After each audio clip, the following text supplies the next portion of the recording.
Warren Treadgold. Welcome to the Inquiring Mind podcast. Good to be on. Great. So to start off, can you tell the audience a little bit about yourself, what you do, and why you wrote your latest book that I have right here, The Universities We Need? I teach at St. Louis University. My main field is Byzantine history and literature, and I've written most of my work on that. But as I've gradually seen what's happened to the American university, I've become more and more concerned about it. And I started writing articles on it, and finally I wrote a short book on it, not just on the problems which have been pointed out by a lot of other people, but on possible solutions. If I were just identifying problems, I don't think I would have bothered to write the book, because so many other people have pointed out the problems with American universities, that they aren't good enough, that they're too ideological, that, they cost too much. There are a lot of problems with American universities, and they've been getting worse just about every year since I went to college, actually, and that was in the 60s. And so I decided to write first articles and then a book which incorporates some of my articles, but also has some new things in it.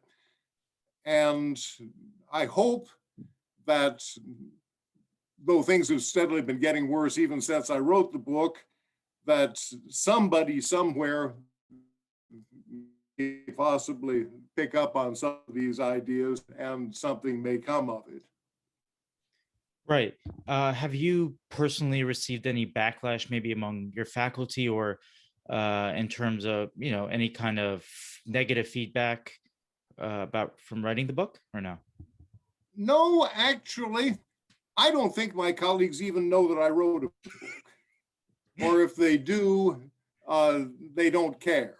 It's not the sort of book that they would read. Actually, that's not quite right. The only input I've gotten has been from several people who have read my articles, actually. I don't think any who's read my book who have said that they agree with me privately, though of course they wouldn't dare to say so publicly. That's, and as for negative feedback, no, I don't get any. Now, my colleagues don't talk to me very much. And of course, during the COVID crisis, you don't see very much of each other anyway.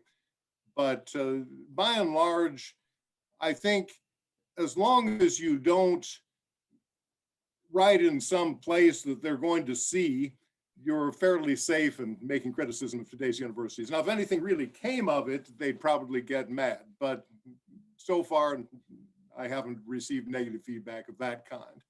Now, I've received negative feedback my whole academic career for my views, but that's a different question. And those have mostly been views that have been expressed in faculty meetings and departmental meetings. And and also in my scholarship, those definitely I've gotten negative feedback for, but not for this book specifically. Okay. So besides what kind of feedback did you receive in the past? What kind of criticism among faculty did you receive for, because you just mentioned that you have maybe unpopular views among faculty? Oh, very much so. It's, for example, I was a member of our local chapter of the American Association of University Professors, the AAUP. And after the trouble in Ferguson, in which Michael Brown was shot, they all wanted to make a very strong statement in favor of Michael Brown, in favor of the university's expressions of concern. And I pointed out that Michael Brown hadn't been treated unjustly at all, that he'd tried to kill a policeman, and the policeman had finally been forced to shoot him dead or die. And I noticed that, and I said this that was in an exchange of emails that because we didn't have a meeting over that, we had we had a sort of email meeting and vote, and they obviously didn't like what I'd pointed out. But they didn't disagree with it because the facts were very clear. They just said, but the important thing is that we should show solidarity with the oppressed. And I dropped out of the AAUP after that. I realized that I wasn't getting anywhere. That's just one example, but that's an example that included quite a number of people from across the university. I won't necessarily go into the disagreements I've had at individual departmental meetings or in the faculty council in which I sat at one point. But that one made a particularly strong impression to me. Yeah, I think unfortunately we live in a world where people are afraid to speak their mind. Um, and you know, you obviously you outlined that in your book, but to touch on, can everyone say what you just said, which isn't wrong, right? Um, Without getting into details of the Michael Brown case, um, can everyone say it, or do you have to be like a tenured professor?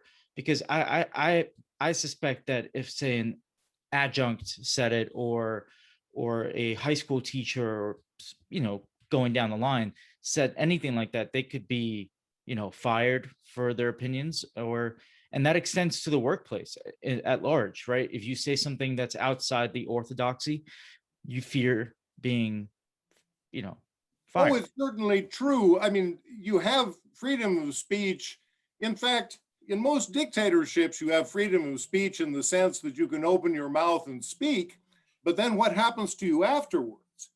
That's the real question. And non-tenured professors, of course, are in danger of not being granted tenure, or if they're not on a tenure track at all, they're in danger of being fired. And the rights and wrongs don't necessarily make very much difference. It's so it's if you don't care about the consequences, you have free speech in this country. If you do care about the consequences within the academic profession, though, you'd better be very careful about what you say. Now, as a tenured professor who at my age is not very likely to go someplace else, I don't have much to lose. But if you're a tenured professor and want to move to another more prestigious institution with a higher salary, then you'd be very well advised to keep your mouth shut about anything that you say that's unpopular. Yeah, and was there something that really pushed you over the edge into writing the book you wrote? Like, was there an incident in particular that you just said, "Okay, enough is enough. I'm going to go sit down and write this book"? Well, not entirely. I first wrote on the American University on an academic hiring back, I think, in 1998. That was the first article I published on just general university questions. This is a problem that's been getting steadily worse for years and years. Is there one thing? No, I don't think there was one thing. It's more like an enormous number of things. One thing that happens that's bad, if it's not typical, isn't the sort of thing you ought to concentrate on. What you should concentrate on is the death of 1,000 cuts, in which everything is going wrong day after day and getting steadily worse. And that's more or less what it was in my case. Also, it was when I got this idea for what really might help, because I was thinking about it as I saw that everything was getting steadily worse and that everything that's been tried by other people has been completely ineffective.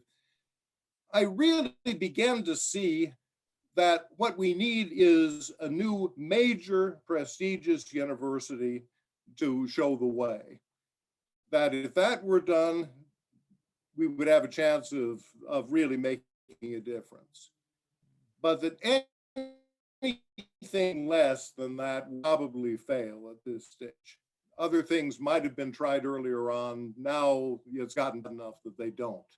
You see, what's happened is that the trend for American higher education is set really by a half dozen, or well, really 5 major universities in America, which stand entirely alone and set all the intellectual fashions. And these are Harvard, Princeton, Yale, Stanford, and Berkeley.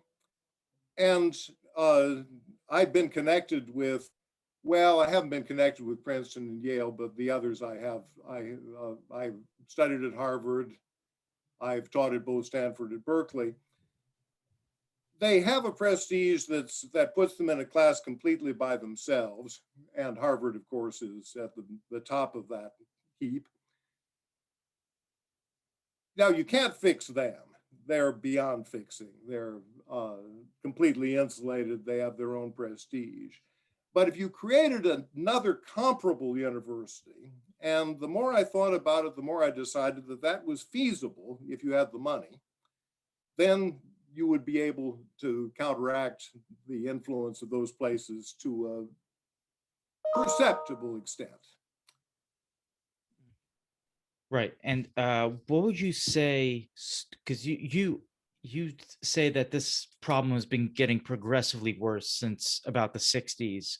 What would you say started the problem? I know it could be multiple factors, but what are some of the factors that started this whole issue? Well, it's a bunch of intellectual fashions of the 60s. And they were just starting at the time I first went off to college in 1967, but they had begun at Berkeley a little bit before that. They were largely connected with the Vietnam War. At the beginning, they were something quite different. There was actually a free speech movement, if you can believe it, that's against free speech on the left, were in favor of it because they thought they were outsiders. But it wasn't just that, it was some things that were within the university that affected intellectual fashions. The idea that truth is just an instrument of oppression, that there is no such thing as truth, that the important thing that you should do when you're thinking and you're doing research is to stand up for the oppressed and to do as much as you can to bring down the oppressors. That was something that was there in a very embryonic state in the 60s when the oppressors were the people who were going to draft you and send you to Vietnam and get you killed, supposedly. But it was not, and it was also there, of course, with civil rights, but it was nothing like as complete and almost totalitarian as it's become today, and as it's been becoming steadily since that time. And it extends into all sorts of academic fields, including my own field of Byzantine history that you would think is about as far from any American political issue as you could imagine. And probably it is pretty far from American political issues. But you see, this is a one-size-fits-all ideological template. You have to look for the oppressed and the oppressors. You have to fight against people who think that there's something like objective truth. There's no such thing as objective truth, according to this theory. Everybody who says that he has some notion of what the truth is in fact trying to oppress you. And unless, of course, he's on the good side, and then whatever his truth is, well, I don't know whether it's true, but it's because they don't like to use the word truth, but at least it's serving the cause of defeating the oppressor and helping the oppressed. Would you say that, living this way and teaching your whole life with, and in some ways feeling like would you say you feel like an outcast throughout your career or not? Well, not throughout my career. At the beginning, it wasn't so bad. One of my jobs was at Hillsdale College, as a matter of fact, which is quite a conservative place. And there, actually, there are two things that people don't like about me by and large. One is that I'm a conservative, but the other one is that I am actually quite interested in scholarship, and I've done a lot of scholarship. And the idea of academic quality is one that is of doing good scholarship and opposing bad scholarship is one that I feel rather strongly about. And at Hillsdale College, the problem wasn't being a conservative. Pretty much everybody was a conservative, or he kept his head down if he wasn't. Actually, there were a lot of people who didn't care, but there wasn't a lot of open opposition. But in terms of scholarship, they didn't care about it at all. They didn't care about teaching. They didn't care about anything but ideology, really. And that meant that I didn't fit in there either. So I've never fitted in very well any place I've been. But I will say, no, I don't think I was an outcast at Florida International University in Miami, which is the place I went after Hillsdale and before St. Louis University. It was not a place where there was any very strong feeling one way or the other about scholarship or ideology for most people. It was largely a commuter campus. The faculty saw each other only relatively seldom.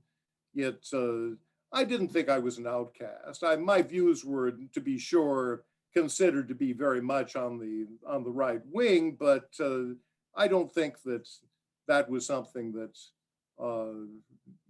particularly set me apart. I didn't notice that there were people who were particularly annoyed. But part of that was I left there in 1997, and at that time, the universities were not as politicized as they are now, especially those as far down the academic totem pole as Florida International University. And growing up, did you feel like, were you always a conservative, or was there a time where you maybe were further to the left and said, no, I'll pass on that? I grew up in an academic household. My father was a professor at the University of Washington. I grew up in Seattle. And there, he was in a department that was full of Eastern Europeans who'd fled Hitler and were very intellectual. I remember thinking that it was just a wonderful life and I wanted to be part of it. Left and right meant something different in those days. My father voted for Stevenson against Eisenhower and for Kennedy against Nixon and so on, but he was very anti-communist. My father's field was Soviet Russia, and there aren't too many people who studied Soviet Russia when it was still around who weren't strongly anti-communist. And since there were a number of refugees from communism in his department, that wasn't an unusual field either. Now, in terms of, so that was a given. It wasn't universal in the University of Washington. As a conservative, well, I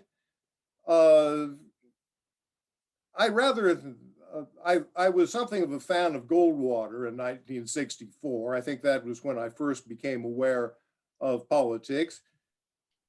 But I turned into a more traditional kind of a conservative somewhat later on. I became more religious. I converted to Catholicism in 1970.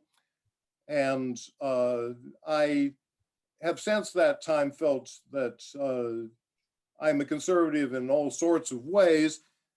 I don't always fit with today's definition of conservatism, actually, but I think that there was never really a time when you'd call me a left-winger or a liberal, no. And in your book, very often you have the word leftist in it. So these are leftist ideas, and I just wanted to clarify something just for the general audience and for myself as well.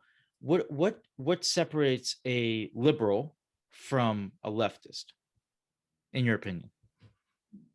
Well, is there any separation? Labels, and they're labels that are used by different people in different ways. But to me, a liberal would not try to silence his opponents. And a leftist certainly would. That's one obvious difference. A liberal is not just concerned about finding the oppressors and putting them in a concentration camp and letting the press do whatever they want. A liberal is concerned about justice, and justice would mean that if there's a group that has been identified as the oppressed or the oppressors, that doesn't tell you all you need to know about them. So, I think there's now a lot of difference. Now, I'm not sure there are very many of those old-fashioned liberals around any longer. There are lots and lots of leftists, that's for sure. But I don't think the term liberal is really applicable to those people. And most of the people who used to be called liberals now are probably more likely to be called conservatives. So before we really get into, I guess, your book and some of the issues you outline in your book, obviously we already touched on it a little bit, but your book is called "The Universities We Need." But I think the basic question I would want to ask is, why do we need universities? Well, that's a pretty big question that you just asked me. I would say that probably quite a few people today would say that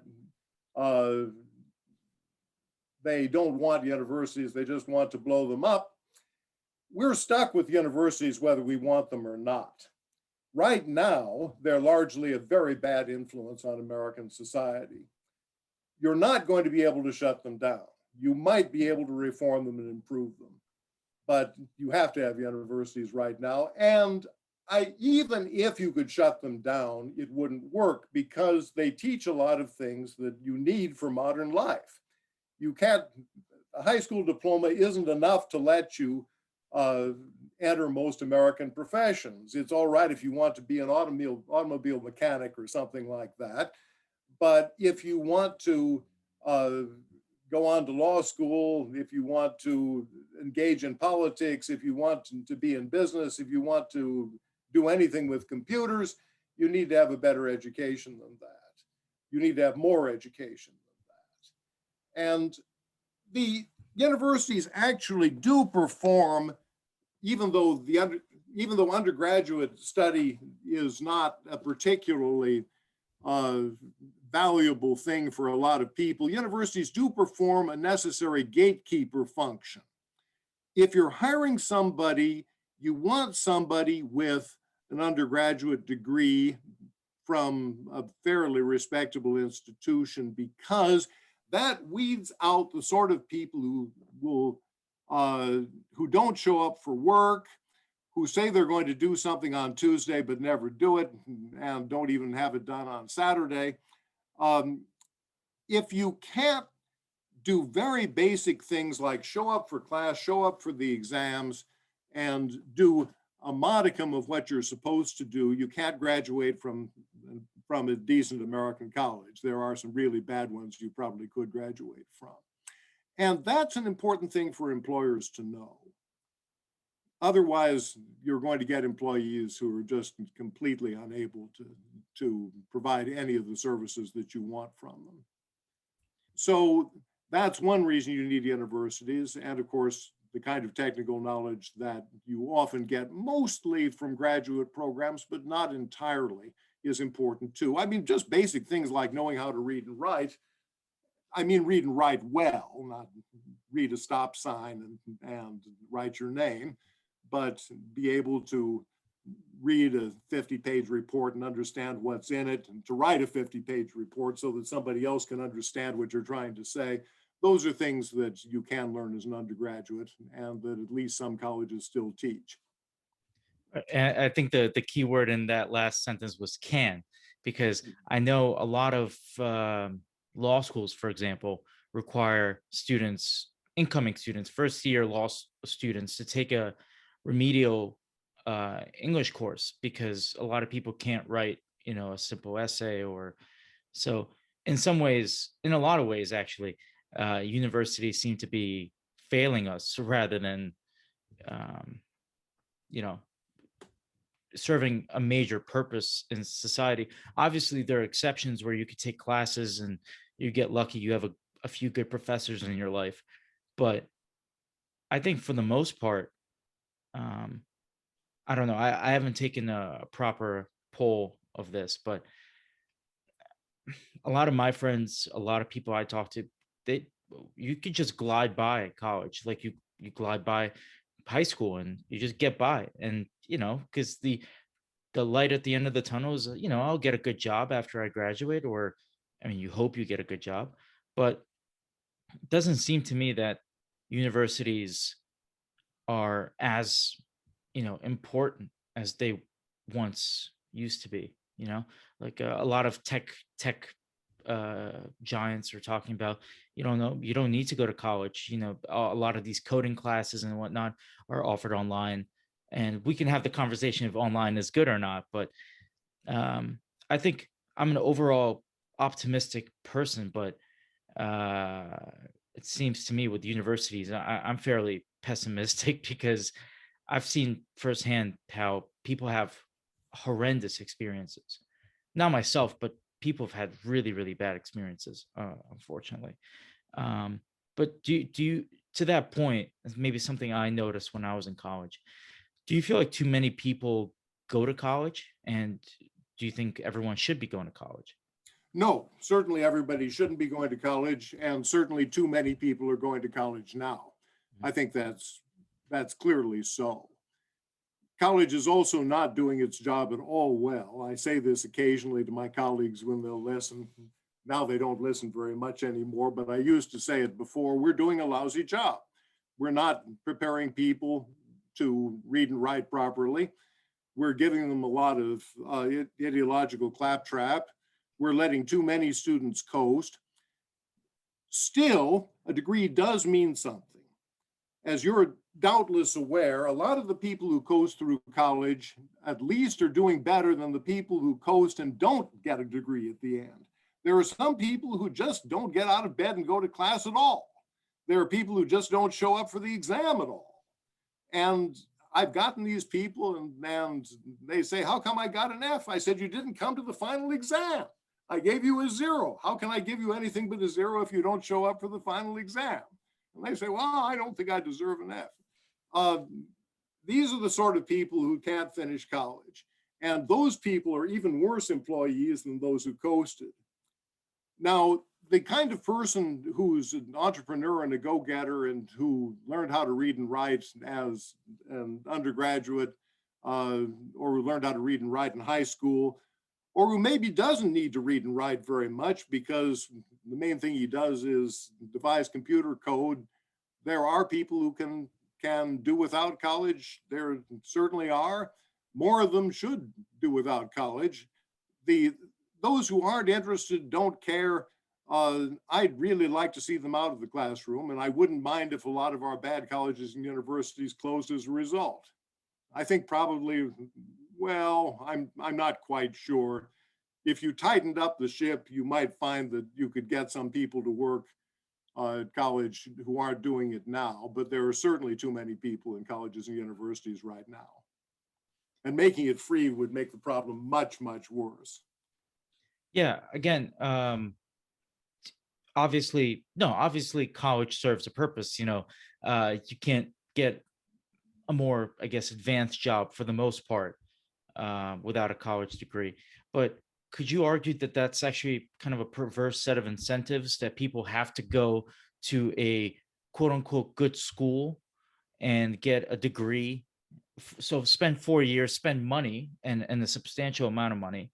Not, unless you go to a city school like I did, where I could save up a little bit, work on the side and get by. But it seems like a perverse set of incentives where you have to spend all this money, and then you go and you potentially could get a job. It's not like maybe 40 years ago where a person with a college degree actually stood out, because most people had, high school degrees was their highest level of education or something like that. But now it seems like everyone seems to have a college degree. So now the next step is you have to get a master's degree to stand out, and that's more money. Or a PhD. I mean, that's not many people go for a PhD, but master's degrees are the new bachelor's degrees in many ways. It seems to me. Yes, that's largely true. I don't like it. I don't really see why somebody who's going to be a physical therapist has to have a BA and then go on. Well, I guess it would be uh, a BS, but and then study physical therapy some more after that. It depends very much on the profession, though. I just don't think that you're going to be able to go to law school if you don't have an undergraduate degree of some kind or something like that. It would be possible, perhaps, to compress the college experience into, say, 3 years. Though that isn't what's happening, as perhaps you're aware. What's happening is people are spending 5, 6, 7, 8 years uh, trying to get through college. And that's partly for financial reasons, but it's also partly because they fail a lot of their courses. And, you know, most of the people who fail courses today essentially drop out of the courses. Sometimes they don't fail them in the sense of getting an F, they just drop the course again and again. And that sort of thing takes a lot of time and is a complete waste of resources. And then some of those same people have the nerve to complain that college costs too much when they're taking way too many years and they're paying tuition for classes they didn't complete. And as a college professor, obviously you mentioned that you've been teaching for quite a while now. What change have you seen among students in the past 20, 30 years, or throughout your career, really? Well, the trouble is that I've taught at such different institutions that I think the trends have been different to some extent. The students are, I would say that they're less interested on the whole. They've been getting steadily less interested, but there were always a lot of students who weren't interested, and there are still plenty who are interested. The students are now not encouraged to express themselves because there's only one set of opinions that they think are safe. And though you still get a few students who are willing to speak out, especially when they see they have a professor like me who's willing to tolerate their opinions, there has definitely been a tendency to not discuss ideas in any kind of an open-minded and freewheeling manner anymore, and that makes college less interesting. A lot of what they're reading isn't very interesting. A lot of what they're doing is classes on popular culture and stuff that is being introduced in order to keep them interested, but they don't see any use to. I mean, it's fine to like to listen to popular music, but do you really need a course on it? Certainly not in order to appreciate it. But we get this kind of thing. It's even worse in art and music, actually. I think that most of the kind of art that's taught today is of no interest to most students, and they don't want to take art courses. Now, they're probably right. If I were going to college now, and I must say, it was not perfect in the 60s, that's for sure. I don't think it's ever been perfect. There have always been an awful lot of people at college who didn't know quite what they were doing there, and there are just a lot more of them now. And what would you say your biggest issue with higher education at the moment is? Well, higher education has turned into a means of leftist indoctrination. And that's very bad for several reasons. First, I'm not a leftist. I suppose if I were a leftist, I'd say that that part was all right. But even if I were, I think I'd be sorry that higher education really isn't teaching information anymore. It's not teaching people to be critical about their ideas. It's just teaching them one set of ideas. And I think that's very bad. I mean, who is going to tell us? I'm a history professor. I think history is important. I think history has things to teach us. But if you only look in history for the lessons that you want and distort it to get them, then history isn't worth learning. The same thing is true, well, in the sciences. If any possible ideological angle can be found, you're going to find people who are finding it in the sciences. It's and this is very, very bad. You should be able to come up with research that gives you objective results. And now, of course, total objectivity is in many respects an illusion. You cannot be totally objective about anything. But the kind of research that I do again and again starts with my trying to test a hypothesis, or I come into studying something thinking that I know what it's all about. And again, I found I didn't know what it's all about, and it's something quite different from what I thought it was. That is what research should be. If, in fact, all you do is confirm your original opinion, then there's not a great deal of use in research.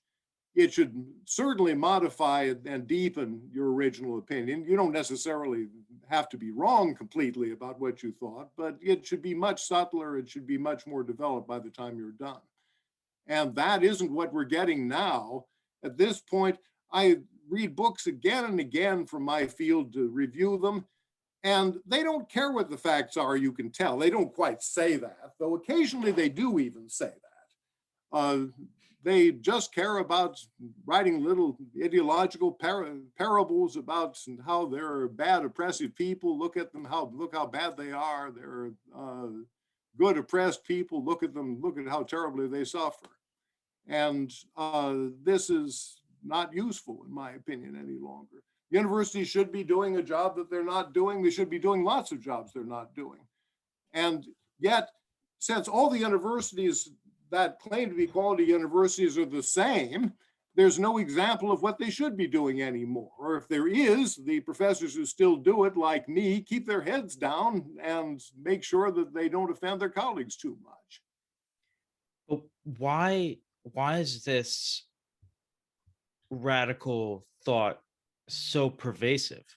Is there a way that, you mentioned in your book that even the journalists at the New York Times, I think it's Frank Bruni and Nicholas Kristof, mentioned the fact that they see this as concerning. So this seems to be quite bipartisan at this point, that that we're teaching in some ways a lot of nonsense in college, and people are wasting their time, and we're indoctrinating kids.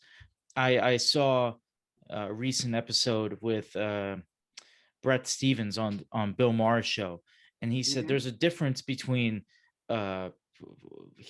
between education and indoctrination, right? He goes, it's one thing to teach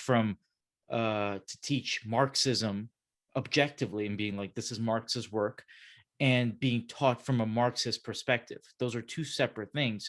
But it seems like the latter is what is going on in college campuses a whole lot these days. How can we begin to combat this issue? Well, intellectual fashions are funny things. It's as soon as everybody has got the word that this is the approved ideology, and that's what you're going to have to get a job or to get promoted, that otherwise you're going to get in trouble with your colleagues in the administration, then everybody's going to clam up, because people are by and large interested in advancing their careers. They have bills to pay, they need a job, they need to support their families, they have legitimate concerns, and it all goes one way. It's a remarkable thing. Again, I thought that this kind of oppressive studies, this kind of left-wing garbage, was a fashion, and it would sooner or later go out of fashion. It isn't. It's just kept on going and going and going, all in one direction. And I think you can see it to a very great extent in our national politics today. I'm astonished by our national politics today. A very large number of people seem to believe that there's something called systemic racism. It doesn't have anything to do with specific actions by specific people. You can point to all sorts of things, evidence against it, but it's just a credible idea that the last presidential election was stolen. The last presidential election was not stolen. there are always very small irregularities in elections. If you get one of these cases where the margin is only 3 votes or something like that, then it may be that the irregularity is an actual election. But an incredible, this is because thousands and thousands of people are being killed by gunmen. If we'd only have proper gun control, it would make a huge difference. I don't think it would make a huge difference. I don't see any particular reason why you should be able to buy assault weapons. I don't see that people need assault weapons. If it would save 100 lives a year, yeah, 100 lives a year are worth saving. But this is not an issue what people should be so passionate on. I mean, I don't think that there's any serious attempt to suppress voting rights in this country. I can see that in a few cases there may need to be some tweaks one way or the other, but this is an issue people are caring passionately about. I don't think our infrastructure is that bad for that matter, but there are various other things like this. Systemic racism is one of those things that is impervious to any knowledge, to any arguments, to anything like that. You're just supposed to accept it. And that is complete death to intellectual discussion of any sort, to research, to anything that universities are supposed to be doing. It's one of these basic ideological things. I mean, and we saw it in Soviet Russia, Nazi Germany.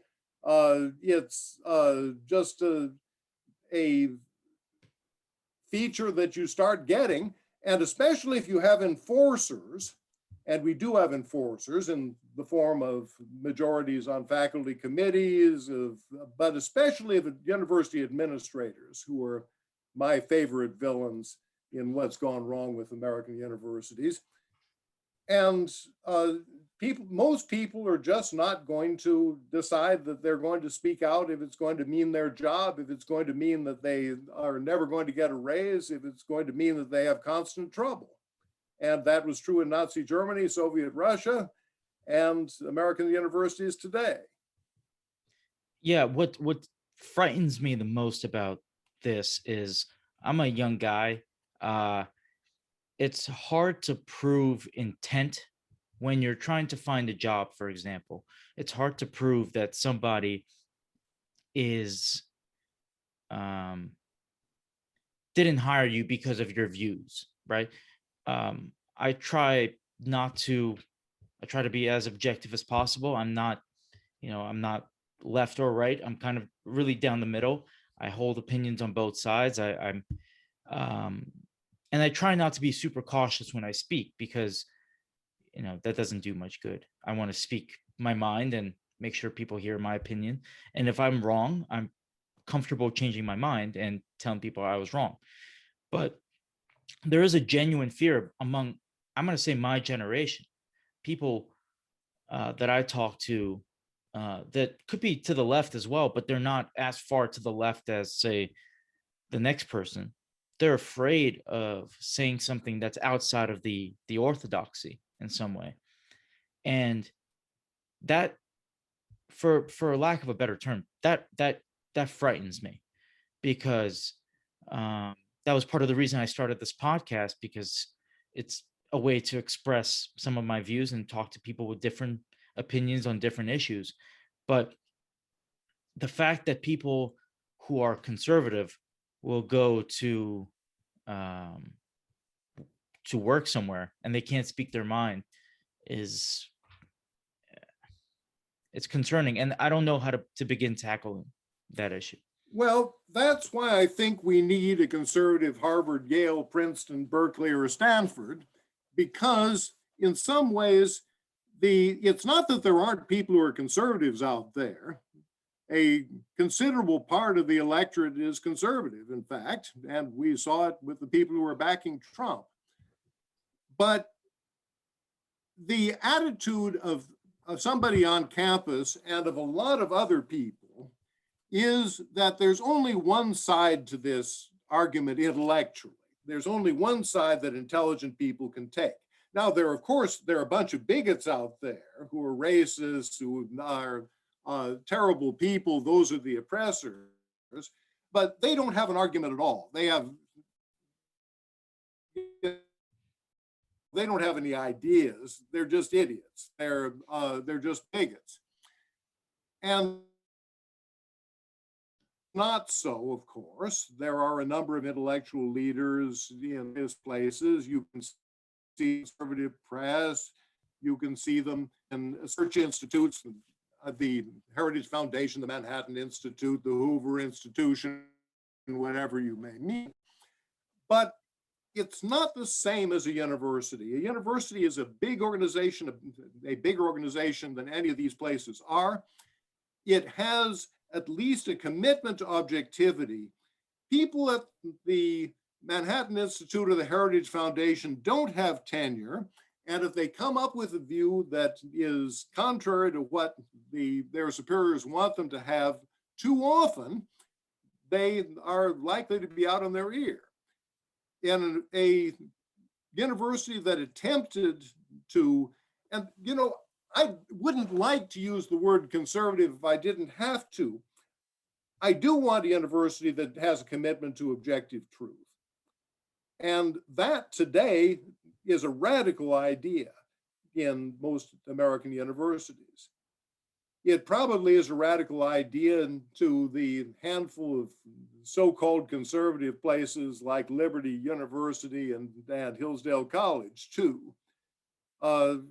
It's something that you can't have a firm ideological commitment and be a great university.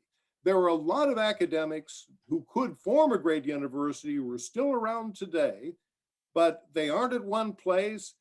They aren't in a place where they can speak freely. They aren't in a place where they can have any influence on their institutions. And that's, of course, really the key point. You can say people have done surveys that show that about 10% of American professors are conservatives. But they found that through opinion polls. Those people don't speak out. Those people don't bother to try to influence their institutions because they know that it's hopeless. They just get themselves in trouble. The 90% would outshout them. Those people, if they were put together in an institution in which they really formed a majority and could be heard, would be important. Now they're completely neutered. Yeah, and how would you begin to combat this issue? Because sorry to interrupt maybe your thought, No, but you're not it right. seems to me that in the last, I mean, from the moment I started college, I began kind of paying attention to the fact that people were being run off campus. If a guest speaker comes to speak, and I think it was Charles Murray that was once deplatformed. That's a term now. So Yes. deplatformed, or Ben Shapiro, who, look, I have my disagreements with, but should he be allowed to speak? Absolutely. Everyone should be allowed to speak. But um, this has become commonplace, and not just among conservatives. Sometimes, if a left-leaning personality has something to say that's, again, outside the orthodoxy, Bill Maher was canceled on Berkeley years ago. So how do you begin to combat? Is there something the federal government can do to force colleges to allow speakers of different opinions to speak? It's possible that you could draft legislation that would make that mandatory or lose federal funding as a result. It is hard, though, when you have a whole lot of students who are determined not to let somebody speak and are in the hall and are shouting. I mean, what do you do with them? You call the police and have them all hauled off. Well, maybe, but the speakers are eventually going to get tired of this. And of course, really, this is more a symptom than it is a cause. The fact that people with views that disagree with the majority in American universities can't speak on campus it should show you that something was really wrong before they ever got on campus. It shows you that professors can't speak their mind freely when they're there on campus and aren't even trying because they know it won't work. That's what's really scary. I think we need a new university. And I think that that probably is the only thing we can do that will make any big immediate change.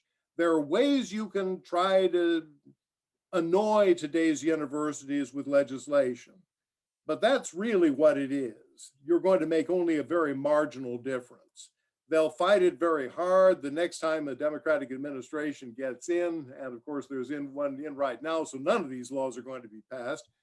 But even within state legislatures, these are, you can only force people to do certain things, very, very basic things, uh, and otherwise you can't change their minds.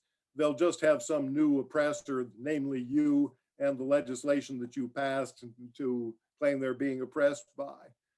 I don't think that that is a particularly promising thing to try. I would like to see legislation reducing the amount of money that universities spend on administrators, because I hate administrators, and there I really do think the blow them up attitude is a justified one. Administrators we have this sort of 10 times more administrators than we used to 50 years ago. They're not doing anything good. They're doing only bad things. They're very well paid. They contribute nothing to education. They contribute a great deal to making education more expensive. And I'm in favor of just punitive legislation. And I think that if it got a certain amount of momentum going, it would have a constituency. But what we really need is a place that is generating ideas about higher education, and that can only be a university. The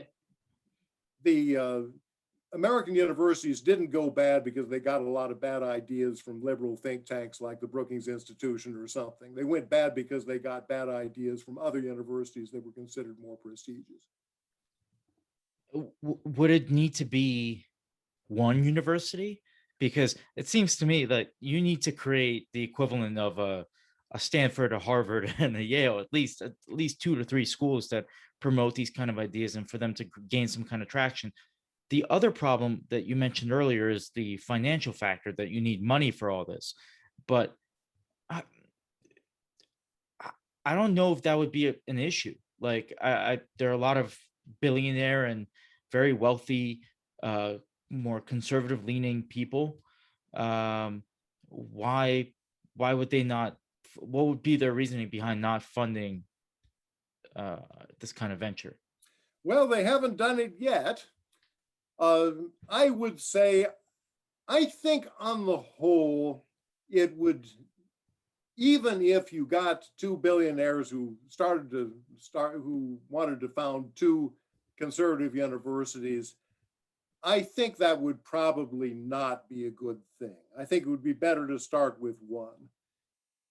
That's, I wouldn't want the two competing with each other at this stage, because they would to some extent be adversaries, and then I don't want an adversarial kind of relationship there. The left-wing universities are all reinforcing each other. Also, frankly, if you want to get absolutely top flight scholars who are not leftists and are not enthralled to this leftist herd instinct, there aren't enough of them to staff completely two major universities, two universities that are big enough.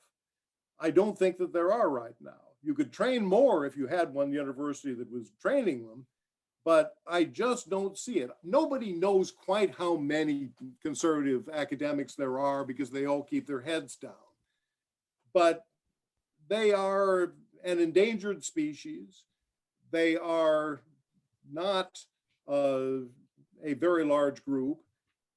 There are enough to staff one major university pretty much across the board. You might have a few departments you'd have trouble staffing. Of course, you wouldn't get everybody. Even if you offer top flight salaries, you'd get people who for one reason or another couldn't move, who don't want to move, who like the city that they live in, whose wives or husbands have jobs at the place where they are, and can't, for one reason or another, aren't mobile. I'm confident it can be done with one university. And of course, then I'd also like to see, if there's one billionaire, if there are two billionaires, let all the billionaires put their money into that university and make it just as good as they possibly can, rather than start two.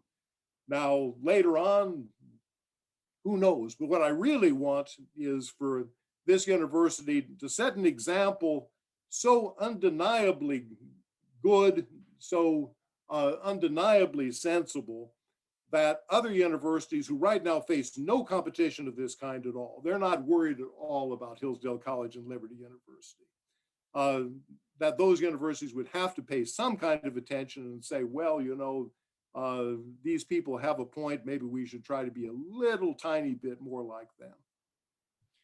Well, to that point, I kind of want to break it down into a few bullet points. Um, I think universities at large are concerned that people won't go to their university. But Um, yes, they're worried well, about that. I think now there's Harvard isn't, though. yeah, yeah, but I think, for example, there's a software called Coursera, which offers, courses for a tenth of the price of, for example, a college course. I think they just became a publicly traded company. Khan Academy, which is a free resource people use to, learn math or um, history or whatnot, and they teach very objectively. And the fact that it's free is wonderful because you can learn pretty much anything. Um, so I think I see those as competitors to major universities. Um, to the point you were making before, I see the trend of universities similar to the what's happening in journalism at the moment, because a lot of major uh, writers for, say, the New York Times have left the New York Times, and they're starting their own. I don't know if you're aware. There's a website called Substack where everyone that leaves, they have their own Substack, which is their own kind of blog in some ways. And the I think the same thing is going to happen among college professors, where they're going to have to either release their lectures online or do teach online as uh, maybe as an alternative to how they teach now.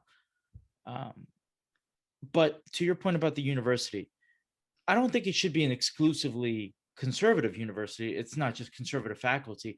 It's people that, you know, are, what is it, big L liberal, Yes. and they're open to different ideas, and they could teach whatever, I mean, their specialty is in, without concern or without worry of repercussions. I think some of the problems you outlined with, say, a Hillsdale or whatnot, or not a Hillsdale, with some of the think tanks, is once you have ideas outside of their scope of reasoning, you're kind of ostracized, and you're like, yeah, we're not going to publish that because it doesn't fit in through our a framework of thinking. So, uh, yeah, again, one university, I think you could find plenty of people that would be very willing to, one, enroll in a university like that, and two, in teaching at a university like that. It doesn't have to be just conservatives. It could be pretty much anyone. Well, let me say something about what you said about online education, which, well, we've been hearing for a long time about how online education was going to save us.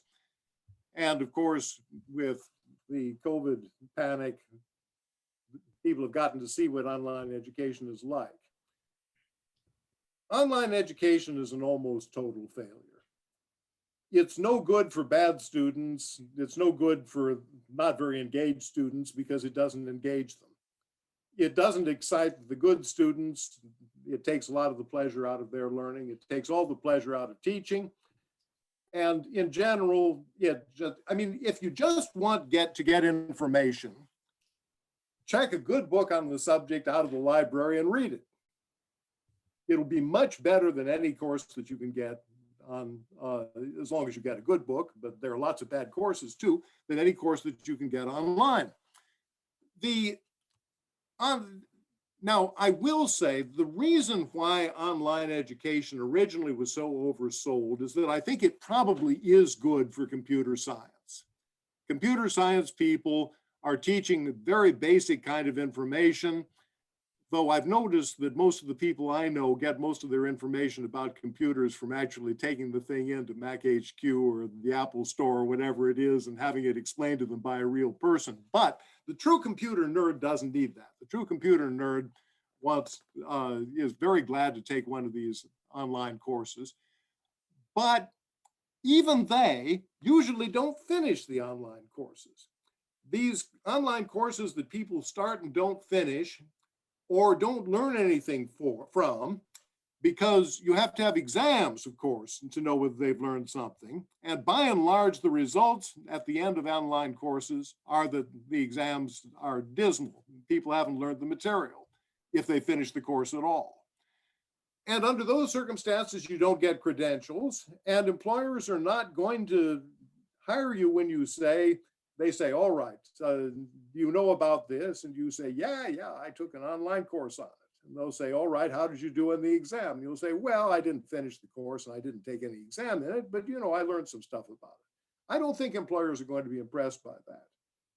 They'll realize that you probably didn't learn much of anything.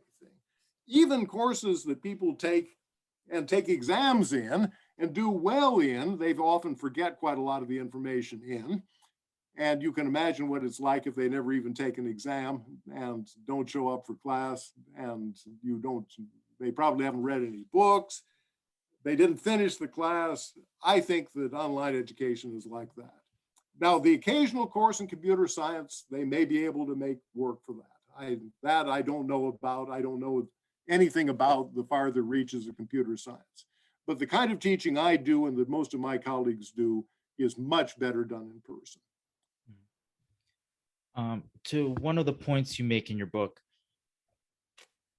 this is actually something I'm genuinely curious to get your opinion on. What classes should be required to take in when you go to college for everyone, or should there not be any required courses outside of your major? So if you major in Byzantine studies, for example, then should you take an intro to psychology course, or should you take a intro to I'm trying to think, sociology or whatever, Well, I'm a big believer in survey courses, which are very unpopular in today's universities. I think students rather like to take them because the first thing that the students want to know are what are the basics of this course, and if they're never taught, the students feel disoriented. But professors don't like to teach them because they involve going over the whole field, and the professors are usually interested in only part of the field, and they don't want to spend their time teaching all of that stuff. I'm a sort of moderate grade books fan. I do think that there are great books that everybody ought to read, and that's the way to teach literature courses, essentially. That is basic courses in literature. History, you should learn the basic historical facts, and there should be surveys for that. Other things I'd like to see in an ideal university, art and music courses in which you learned the great artists and the great composers. I'm not sure that that's at the top of my list, but it would certainly be something that my ideal university would do. However, you can go nuts with this great book stuff. You can decide that you're going to teach geometry with Euclid, and you're going to teach astronomy with Copernicus and Galileo, and that isn't right. Science isn't like that. A history of science course, no doubt, should have you read some stuff by Euclid and Galileo, but by and large, that isn't the way those things should be taught. This is a non-scientist idea of the way you teach science. What you should teach are basics. And those are the things that you should require of everybody. The more advanced courses after that, part of the trouble is that a very significant, I was just saying some things against online education when technical difficulties got to us.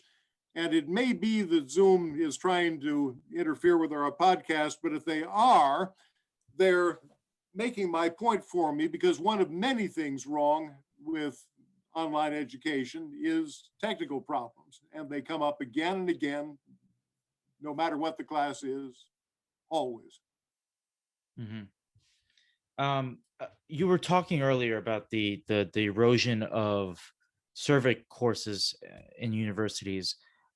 Just one example, I was for one of my majors, which was history. I took a survey course. Hopefully, I was trying to take a survey course on American history. My professor did not teach a survey in American history. He taught, I'm going to say, 20th century to the present. That was the survey course, and I think that's concerning because if, for example, you're trying to take a course on the Vietnam War,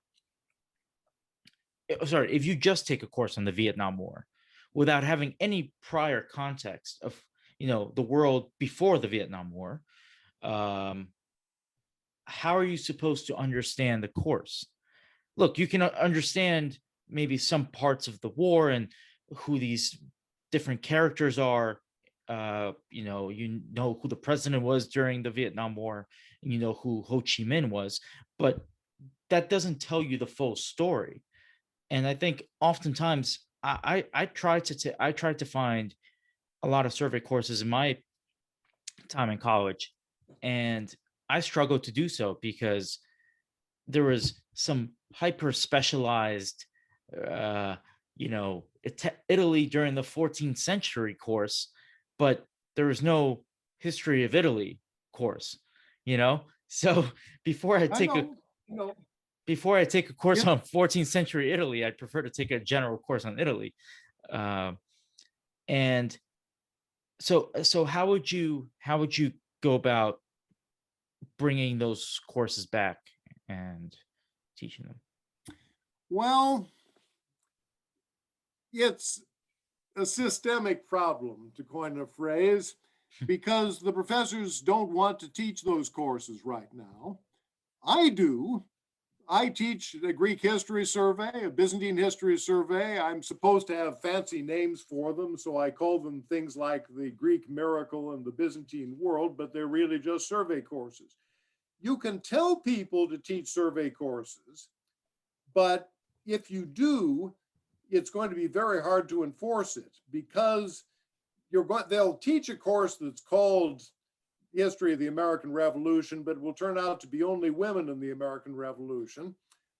They'll decide that they're going to have a survey of Western civilization, but it's going to be nothing but the ruling class and the oppressed proletariat in Western civilization.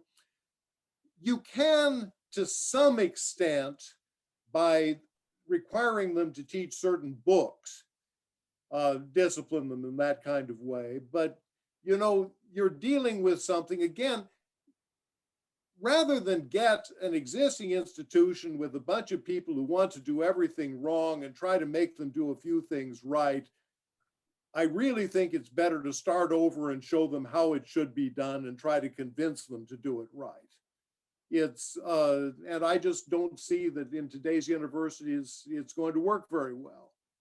Mhm. If you made me a president of an American university or a dean with all sorts of power at an American university, I could try to get people to teach the sort of stuff I want them to teach, but there'd be a rebellion against me. And depending upon how are you able to hear what I'm saying? Okay, good. But depending upon how much I was supported by the trustees, I might possibly win, but it would be a struggle of years and years. It would really be very difficult to know when you'd really succeeded. It, I think that, and if you did win, you would win only in one university. That's why I'm interested in trying to change the whole ideological basis for the American university. I I mean, again, haven't taken the general survey of this, but if you had that kind of power to change things and be a president of a university, I I can't and I can't picture who you would receive the criticism from. Maybe some people at some far distant universities, for sure. Maybe other universities will critique you, but I think most students yearn to get a quality education. Like, you're already paying the money, might as well get a good product out of it, right? And sometimes it seems to me that if somebody offered that to me, I would I would take it in a heartbeat, you know? I'm glad you would, but a lot of students wouldn't. A lot of students just want to get by. It depends, of course, on what university you're talking about to some extent. And there'd be a core of left wing students who would be trying to seize my office, who would be throwing bricks through my window. There would then there'd be the faculty, and the faculty don't want to teach the sorts of courses that you want. They want to teach courses in their specialties, and their specialties are not surveys. I'd have lots of trouble. I don't know what would happen in the end. As I say, it depends on whether the trustees, or if it's a state university, the legislature and the governor would back me up. But I'm not sure I'd want to do it. In fact, I don't think that I would want to do it. I'm being vilified all the time and for only very marginal improvements each time. I suppose, since I like a challenge and I'm kind of an ornery person anyway, I'd probably agree to it if somebody gave me the opportunity, but I wouldn't enjoy it. Mhm.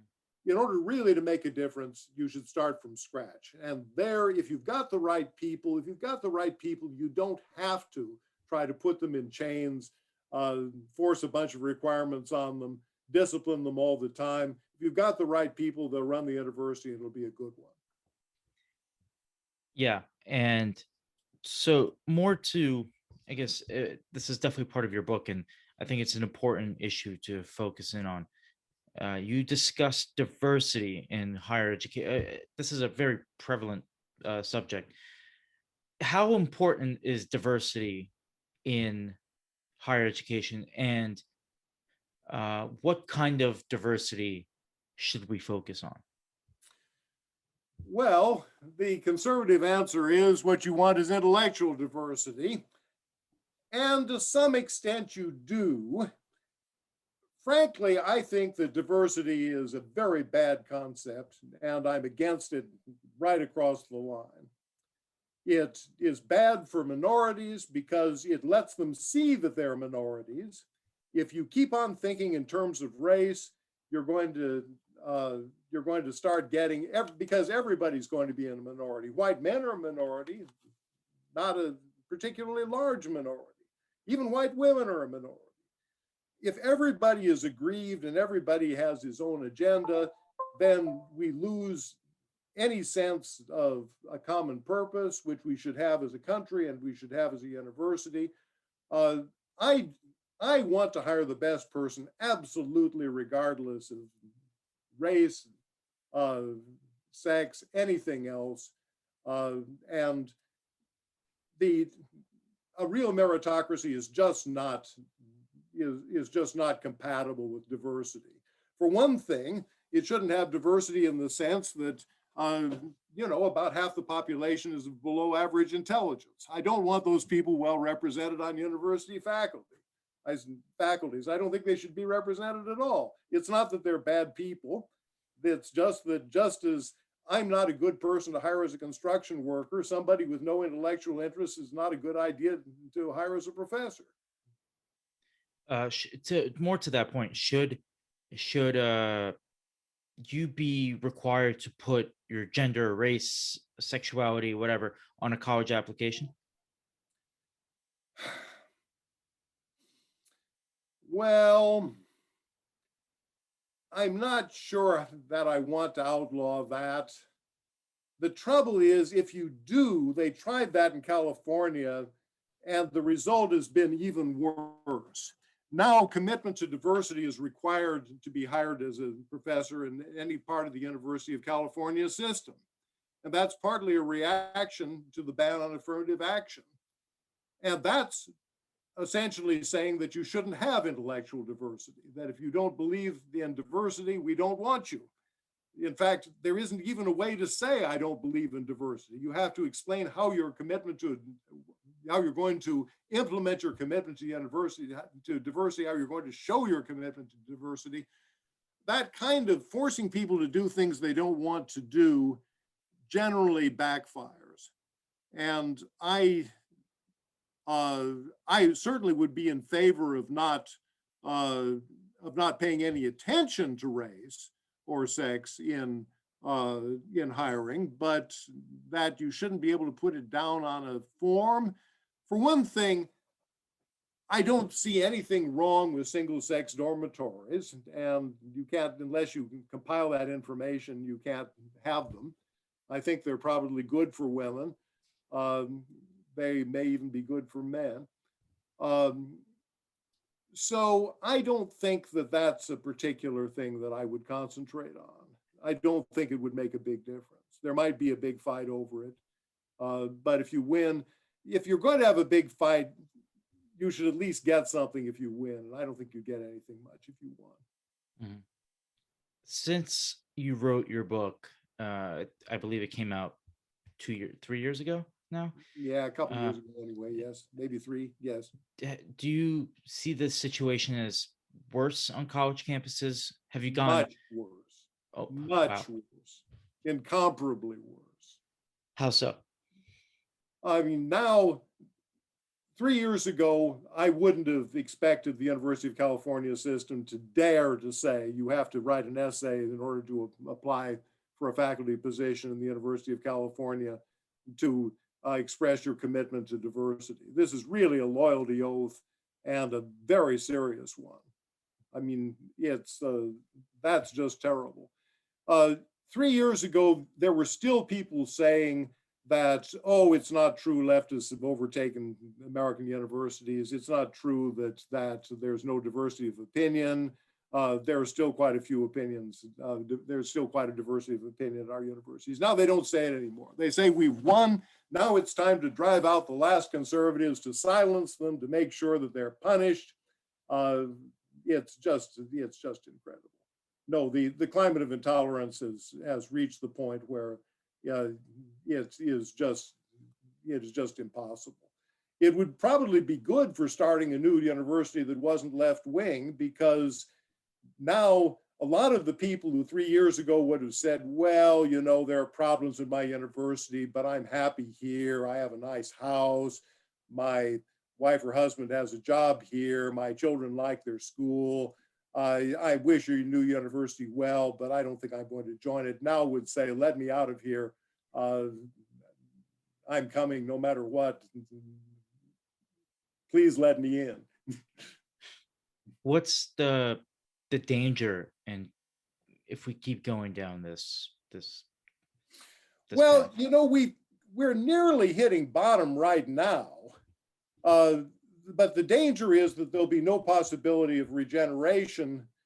It's, you know, once you haven't trained any students in graduate school for the last 30 years who have any interest in objective truth, where are you going to get the next generation of faculty from?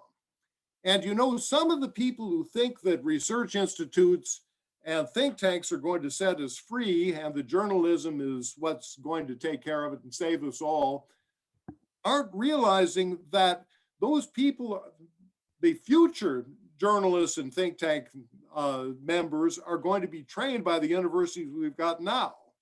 And if they really won't tolerate any opinion that's not left wing, there isn't going to be any opinion outside of that.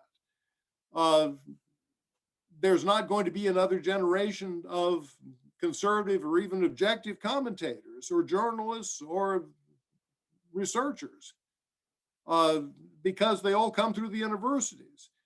you can get a job, as I say, doing various kinds of things without a college degree, but a think tank researcher who doesn't have a college degree, I don't see it. A journalist who doesn't have a Yeah. college degree, I don't see it. Uh, I gotta admit that I'm absolutely very pessimistic while talking to you right now, because it just seems like what you're outlining is, besides a new university, there's pretty much no way out of the current situation. And um well, I'm not saying that's not something I want to hear, but oh, it's definitely not something I want to hear, but um it's very depressing on uh, way too, and you don't even know how to begin to tackle the issue, besides, trying to open up your own university. And I don't think most people want to open up their own universities. Again, uh, No. I think most people want to just get by college and get a job and live out their life. But again, universities, my parents are they came to this country from the former Soviet Union, and my parents saw college as a great opportunity for their kids to advance in their careers, and they've seen that with my brother and myself. But I still think that we're almost going back to where they came from on college campuses, and that's a very concerning trend. That i- if you don't know how to stop it, you just have to put your head down for 4 years or 5 years or 7 years, however long you go to college for, and just get by. Um, so there's really no solution besides starting your own university. Well, there are lots of good ideas. I read various periodicals that have good ideas. I check all sorts of websites that have good ideas.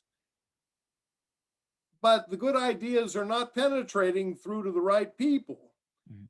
And part of it is that they don't have the authority that American universities do. American universities are a huge industry. If you take the number of people who are employed by American universities, and I don't know quite how many it is, but it's a lot, and compare them to the number of people who work in think tanks and work in journalism, you're going to find that the universities have enormously outnumbered. And uh, a lot of young people don't read news websites, don't read newspapers, magazines, don't care about political commentary, but more than half of them go through universities or getting all their ideas from them. They may not even like them, but they don't know that there's any choice. They don't know that there's anything else that they could believe. We're stuck with universities, and we better try to reform them somehow. Sooner or later, it will happen. But the analogy of the American university and the former Soviet Union is a good one. The Soviet Union finally collapsed because everybody stopped believing in it. And there are a lot of people on American university campuses today, faculty, students, maybe even the odd administrators, though they're a pretty bad bunch, who really don't believe in this mess, who know that something's terribly wrong. But that was true in the Soviet Union for a long time before it finally collapsed under its own weight. And the result has not been, as many people hoped it would be, that we have this wonderful new Russia that is free and all the bad things that were brought in by Marxism are gone. Russia's been profoundly corrupted and still a big mess. It's full of corruption. Putin is a very bad guy. Of course, it's better than communism was, but it's left behind a lot of permanent damage. And the longer this goes on in American universities, the more permanent the damage will be. And the longer that this kind of leftism becomes dominant in American society, right now, under the Biden administration, we're going to see how far it goes, but I think it's going to go fairly far. The worse it's going to be when finally there's a reaction against it. In fact, the reaction against it we've already seen with Trump, but it was a sort of blind, incompetent reaction that was not, that of course started a counter reaction, which is why we have Biden right now. I don't think that Trump was a good thing for American conservatism. I don't think he was a good thing for people who don't want America dominated by leftists. But it is what you get when you don't have proper intellectual leadership for one whole side of the ideological spectrum. You've got lots of intellectual leadership on the other side. It's crummy intellectual leadership, but ideas need to be countered by other ideas, not by no idea at all. Yeah, how can people combat these ideas in their day-to-day lives? Again, I know obviously it's unrealistic to expect of a lot of people because they have rent to pay and families to feed and all that. How do you, if you're a young person in America today, what advice would you give them? I must say, my wife and I wanted to have children. In the end, it turned out not to be possible. And when it finally sunk into me that I wasn't going to have children, which was around 1990, I remember I was surprised because I really wanted to have children. I felt relieved. And I thought about it for a while. Why do I feel relieved? I didn't even know why I felt relieved. I said, because this country is not going in a good direction. My children would have to grow up in it. And now, although I'm worried about the country, at least it won't be my children that have to grow up in this, and I'm not going to have to worry about it. If you want to be a professor and you're young, I hate to say it, my only advice is don't. It's not a good life. It's not a good place to go. They don't want you there. If you get a job, which you're going to have a lot of trouble doing, you're going to find yourself in a bad environment. I wouldn't do it if I were young today. The obstacles are just too great. What should you do? Well, I mean, one size doesn't fit all as to what you should do, obviously. It depends on what your interests are.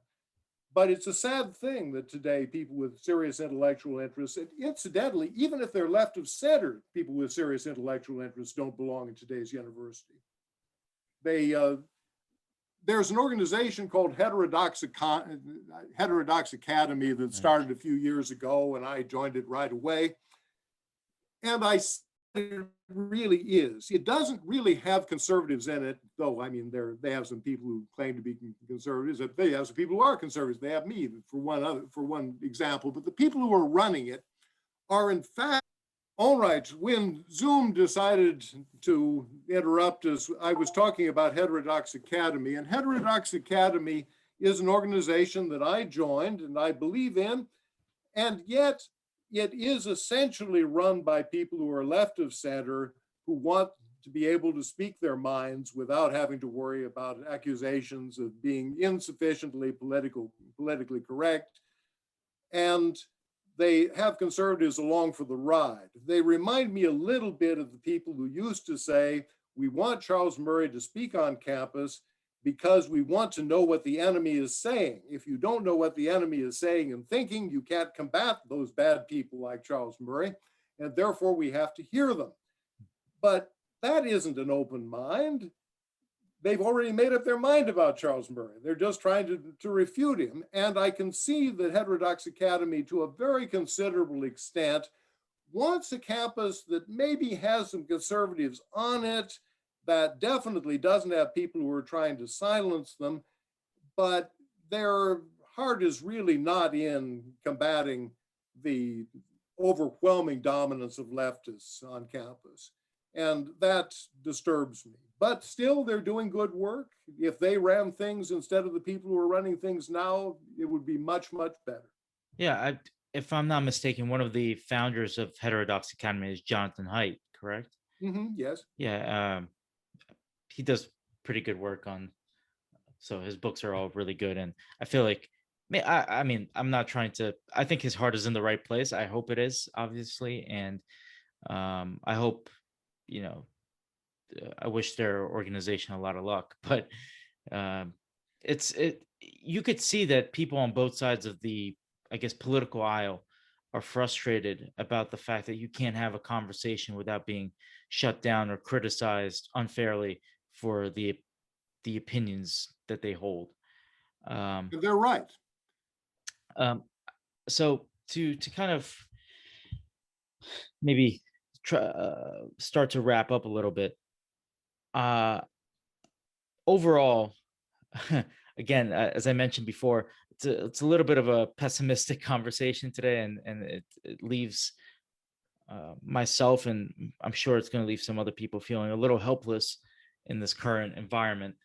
What personally, what gives you hope for the future? Oof, is that a tougher question than I thought? Well, it presupposes that I do have hope for the future. There is a lot of outrage about the direction that things are going. I would hope that, having tried Trump and seen that Trump failed, that a number of people on the right, or at least on the non-left, would look for something better. I do not know what is going to happen. I would like to see, well, what could happen that might really help. A few Supreme Court rulings might help. If in fact this Supreme Court does turn out to be good for anything, it could, for example, strike down affirmative action altogether, which would be wonderful, and say diversity is just not a proper excuse for clearly race-based decisions all up and down American education and gender-based distinctions. That would help. That would be a blow for free speech without any question. Nowadays, diversity is one of those orthodoxies. You just can't say that I'm not in favor of diversity on American campuses. I just said it, but how many other people can you hear who say that diversity is not something that we should be in favor of? Not very many. I can imagine that the Republican Party could get over Donald Trump and replace him with somebody who was better. I'm not quite sure who that person would be. Well, actually, I can think of lots of people who'd be better, but better enough to be a good thing, I don't know. I suppose we're fairly fortunate in Biden. We could have Bernie Sanders. I don't think he'll probably do enormous damage to America's intellectual climate all by himself. He's spending more money than should be spent, I think, but that's mostly an economic problem, and that isn't exactly my department. I don't know. This cannot continue indefinitely. That is, American universities already are pretty much wrecked, but they're not going to carry the whole country with them on this identity politics stuff. There's already a reaction against it. It's just that not all reactions are good reactions. And I don't know whether the result will be an improvement or, well, a different kind of a bad future. I would really like to see a platform in which people could bring us solutions. I would love to be governed by the people who run the Manhattan Institute, but it's not going to happen.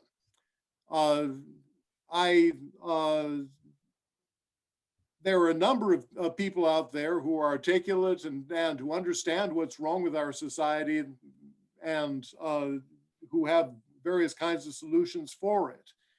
They don't have a proper platform. I think a new university would be very important. It would make a difference. Whether it would make enough difference, I don't know, but somebody certainly should try it. And all it takes is one billionaire or two half-billionaires or 3 or 4 multimillionaires. It's, the way that I put it together it could almost be done by a real estate entrepreneur who wanted to found a new town and have a university be part of it. I think it could make a profit in that sort of sense. But the key to it is you have to make it a very good elite university. People are not necessarily going to flock to a university town that is going to have Liberty University as its centerpiece. They're going to want a place that's really trying to be good. And there are people out there to hire. In fact, Harvard, Princeton, and Yale aren't trying to be good anymore. They're trying to be diverse. They're trying to be woke. They're trying to be compassionate. They're trying to be, God knows what they're trying to be, but anything but good. And a university that was really trying to be good would have an immense advantage. Right. So to wrap up, I always ask the same question. So what are 5 books on any topic, the Warren Treadgold essential reading, that you would recommend to anybody? If it's more than 5 books, feel free to give more. Well, I mean, are we talking about your general education? Or are you talking about contemporary life? I mean, just anything, books that you like to read and that you would recommend to others. Well, there are a whole series of great books, and there are a lot more than 5. There is a new book on the university, actually, that I reviewed recently that sort of brings mine up to date a bit, by John Ellis, called The Breakdown of American Higher Education. If that's what you're interested in, perhaps you've heard of it. He thinks that you should try to reform an existing university. I don't think that would work, but otherwise he has a very good description of what you should do. Of other books, there are so many books that I wish people would read, but that they generally don't. But you probably want me to make them things that they actually might. No. Anything That they actually might like to read. I mostly read books from before the 20th century, I must say. Mm-hmm. And I think that the trouble is, classical literature mostly has to be read in translation by most people because they don't know Latin and Greek.